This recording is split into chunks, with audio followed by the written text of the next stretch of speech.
Françoise Hardy. Mais derrière les hommages officiels et les larmes sincères de son fils Thomas Dutronc, un silence plane encore. Que nous révèle vraiment cet adieu bouleversant? Quelle vérité intime se cache derrière les chansons, les regards et ce dernier portrait serré contre le cœur d'un fils inconsolable? Dans cette vidéo, nous vous racontons l'histoire complète, touchante et méconnue des derniers jours de Françoise Hardy, son combat discret contre la maladie, l'amour inconditionnel de son fils et l'héritage qu'elle laisse à jamais. Abonnez-vous à notre chaîne pour ne rien manquer de nos enquêtes, hommages et récits de vie. Activez la cloche pour recevoir chaque histoire marquante en avant-première. Regardez maintenant et découvrez la vérité derrière l'adieu. L'icône s'éteint, la France perd, Françoise Hardy. Le 11 juin 2025, une immense vague de tristesse a submergé la France.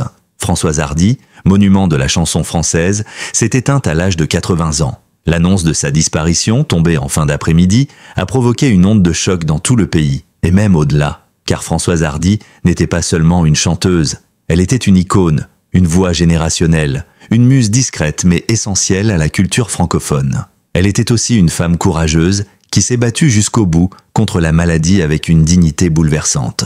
Depuis plusieurs années, Françoise Hardy luttait contre un cancer tenace. D'abord diagnostiquée d'un lymphome en 2004, elle avait traversé de nombreuses épreuves médicales avec résilience et pudeur. Plus récemment, c'est un cancer du pharynx qui était venu assombrir son quotidien, rendant sa vie infernale, selon ses propres mots. Dans les dernières années de sa vie, elle avait de plus en plus de mal à s'alimenter, à parler, à vivre normalement. Et pourtant, malgré la douleur et l'isolement, elle n'a jamais cessé d'être une femme libre dans ses idées, engagée dans son droit à mourir dans la dignité et fidèle à sa ligne artistique. Celle qui avait enchanté la jeunesse des années 60 avec tous les garçons et les filles n'a jamais quitté le cœur des Français. Depuis sa première apparition à la télévision en 1962, elle avait su imposer un style unique, mélange de mélancolie, de timidité et d'une grâce rare. Elle chantait l'amour comme personne d'autre, sans emphase, sans artifice, avec une simplicité qui touchait à l'universel. Sa voix douce et légèrement voilée, ses textes poétiques, sa silhouette élancée et ses grands yeux tristes ont rapidement fait d'elle l'idole d'une génération, puis l'icône intemporelle de toutes les générations. Les hommages ne se sont pas fait attendre. Sur les réseaux sociaux, des milliers de messages ont afflué en quelques heures. Des anonymes, des artistes, des politiques, tous unis dans un même chagrin. Emmanuel Macron a publié un message solennel sur X, ex-Twitter. Françoise Hardy était la voix douce de nos tendresses et de nos doutes. Elle quitte la scène, mais son écho ne s'éteindra jamais. De son côté, la première ministre a salué une femme libre, une combattante, une muse. Carla Bruni, émue, a partagé une photo d'elle avec Françoise Hardy, accompagnée de la légende. Une femme d'exception s'en est allée, ton absence laisse un vide infini. Mais au-delà des mots officiels, c'est toute une France émue qui s'est levée. Des fans de la première heure ont ressorti leur vinyle, d'autres ont redécouvert ses clips en noir et blanc sur YouTube. Des jeunes, souvent éloignés de sa génération, ont découvert avec surprise et admiration l'authenticité rare de cet artiste. Les plateformes de streaming ont enregistré un pic d'écoute exceptionnel, preuve que la musique de Françoise Hardy traverse les époques et continue de toucher des cœurs, même ceux qui n'étaient pas encore nés quand elle chantait ses plus grands succès. Françoise Hardy n'a jamais aimé le tumulte.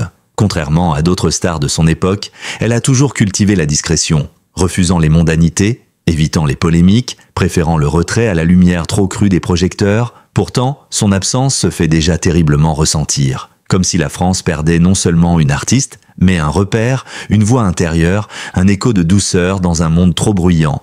Au fil de sa carrière, elle avait collaboré avec les plus grands, Serge Gainsbourg, Michel Berger, Patrick Modiano, Étienne Dao, Iggy Pop. Tous ont vanté son exigence artistique, son humilité, sa sensibilité. Elle n'écrivait pas pour plaire, elle écrivait pour dire, pour exprimer la part d'indicible que chacun porte en soi. Et c'est peut-être pour cela que ses chansons restent gravées dans la mémoire collective. Parce qu'elles nous ressemblent, parce qu'elles nous parlent à voix basse, à l'oreille, comme un murmure apaisant dans le tumulte du monde. Ses prises de parole ces dernières années étaient devenues rares, mais chaque mot comptait. Quand elle évoquait sa maladie, elle le faisait sans apitoiement, avec une lucidité désarmante. Elle osait dire ce que beaucoup taisent, la douleur, la solitude, la déchéance physique.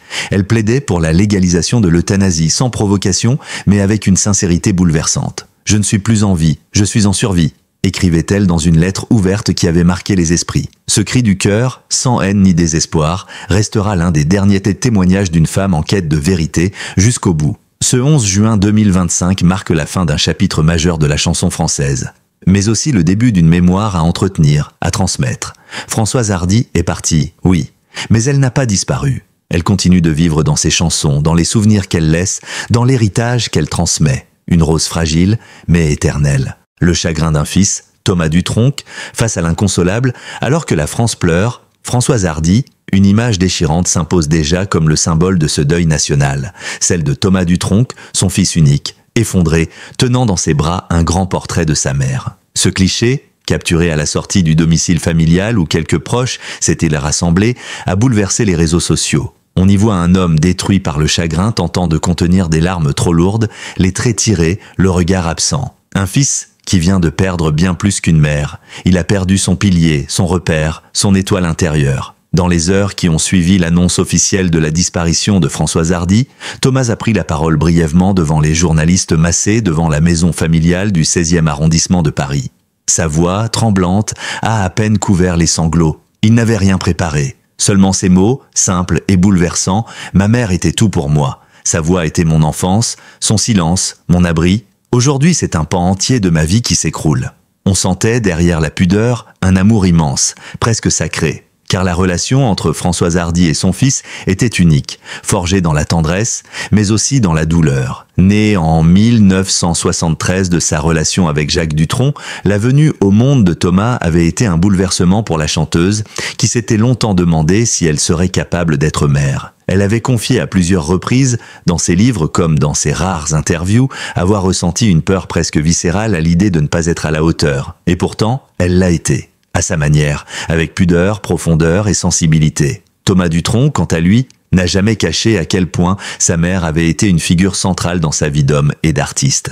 Dans de nombreuses interviews, il parlait d'elle comme d'une présence douce mais déterminante, comme d'une boussole dans ses choix de vie. Il ne s'est jamais revendiqué comme fils d'eux, mais a toujours reconnu l'influence de sa mère dans sa façon d'être, de créer, de penser, son amour pour la guitare manouche, pour les mots bien choisis, pour les mélodies sensibles, vient aussi de là, de cette éducation affective fondée sur la sincérité et la beauté.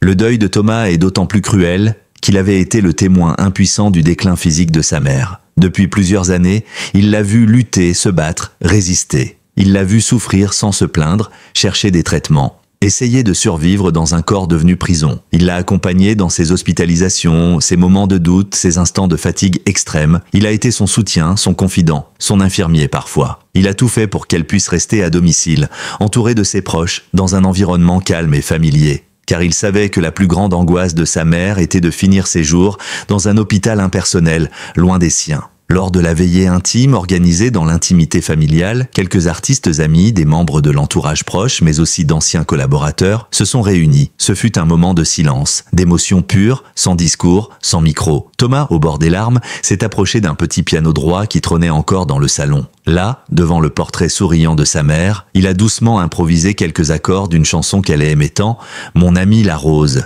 À peine quelques notes, suffocantes, le reste s'est noyé dans les sanglots. L'Assemblée n'a pas osé applaudir, seul le silence parlait. À 51 ans, Thomas Dutronc entre désormais dans une nouvelle étape de sa vie, celle de l'orphelin. Et pas n'importe lequel, car perdre une mère est toujours déchirant, mais perdre Françoise Hardy, c'est aussi perdre un pan de l'histoire collective. Il devra maintenant porter cette mémoire, transmettre cet héritage, parler pour d'eux. Peut-être le fera-t-il par la musique, en revisitant certains titres, ou en enregistrant un album hommage. Peut-être préférera-t-il le silence, la pudeur à l'image de sa mère. Mais une chose est certaine, il continuera à faire vivre son âme à travers chaque note jouée, chaque mot chanté. Il a d'ailleurs tenu à publier une lettre quelques heures plus tard sur ses réseaux sociaux, accompagnée d'une photo en noir et blanc de lui enfant, blotti contre sa mère. « Maman, je te remercie pour chaque regard, chaque geste, chaque chanson.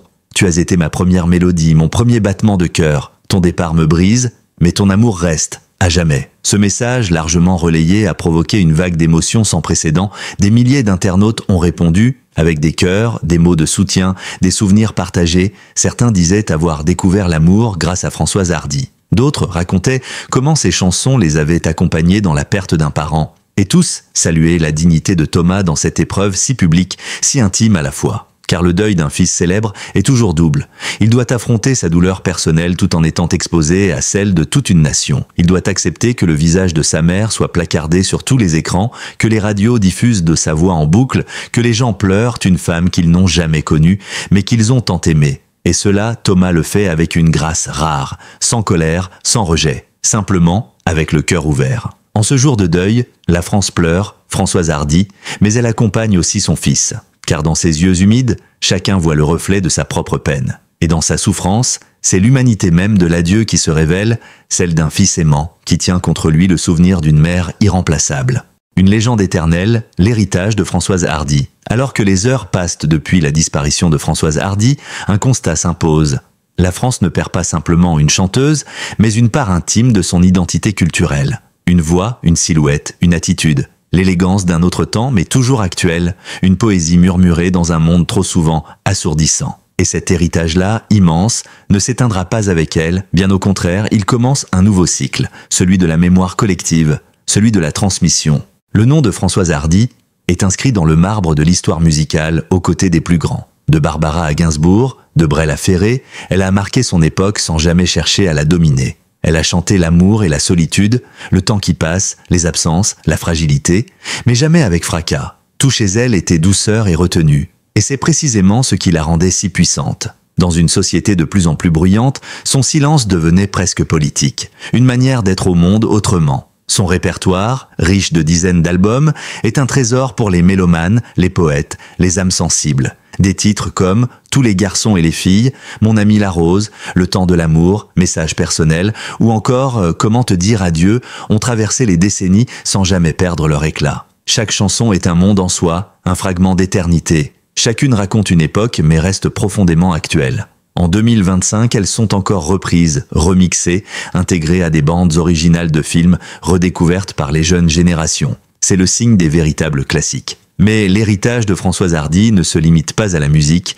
Elle a aussi été une penseuse, une femme engagée dans des causes profondes, souvent à contre-courant. Elle a parlé d'astrologie, de spiritualité, de la mort, du droit à choisir sa fin. Elle a évoqué sans tabou la douleur, la peur, l'usure du corps, dans des témoignages déchirants mais toujours empreints de pudeur. Dans ses livres et ses entretiens, elle n'a cessé d'interroger le sens de la vie et de l'amour. Elle n'enseignait pas, elle partageait. Et dans ce partage, beaucoup ont trouvé une lumière. Aujourd'hui, des projets commencent déjà à émerger pour lui rendre hommage. Une grande cérémonie pourrait être organisée aux Invalides, même si la famille, fidèle à la discrétion de l'artiste, hésite. Une compilation de ses plus beaux titres est en cours de préparation. Des documentaires sont en montage. Des artistes parlent d'un concert hommage au Grand Rex ou à l'Olympia. Le ministère de la Culture évoque la possibilité de renommer une salle ou un prix musical à son nom. Autant de gestes pour honorer celle qui, sans jamais réclamer la lumière, en a tant donné. Dans les écoles de musique, dans les conservatoires, dans les maisons, on chante déjà ses textes.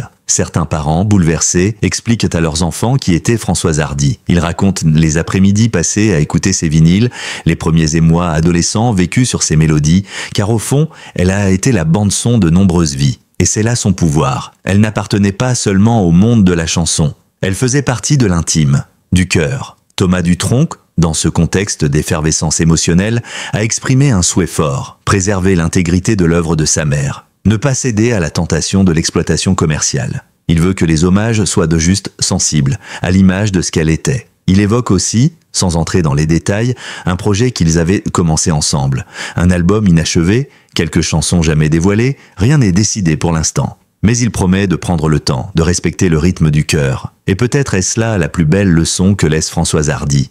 Celle du temps lent, du refus de la précipitation. À l'ère du zapping, de la viralité, elle nous rappelle que l'essentiel se construit dans la durée, dans le silence, dans la fidélité. Elle n'a jamais fait de scandale, jamais brisé de tabous inutiles, jamais cherché à choquer. Elle a simplement vécu, aimé, souffert, chanté. Et cela suffit amplement à faire d'elle une légende. En parcourant les milliers de témoignages de fans bouleversés, une phrase revient souvent « Merci Françoise pour tout.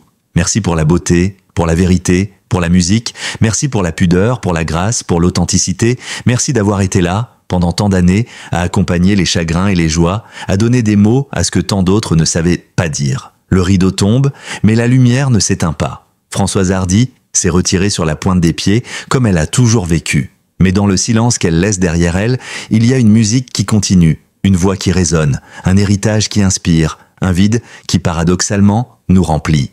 Merci d'avoir lu cet hommage. Si Françoise Hardy a touché votre vie, votre cœur, votre jeunesse, n'hésitez pas à partager cet article, à laisser un mot en commentaire ou à vous abonner à notre chaîne pour découvrir d'autres récits humains, profonds, vrais. Son départ nous attriste, mais son souvenir nous élève.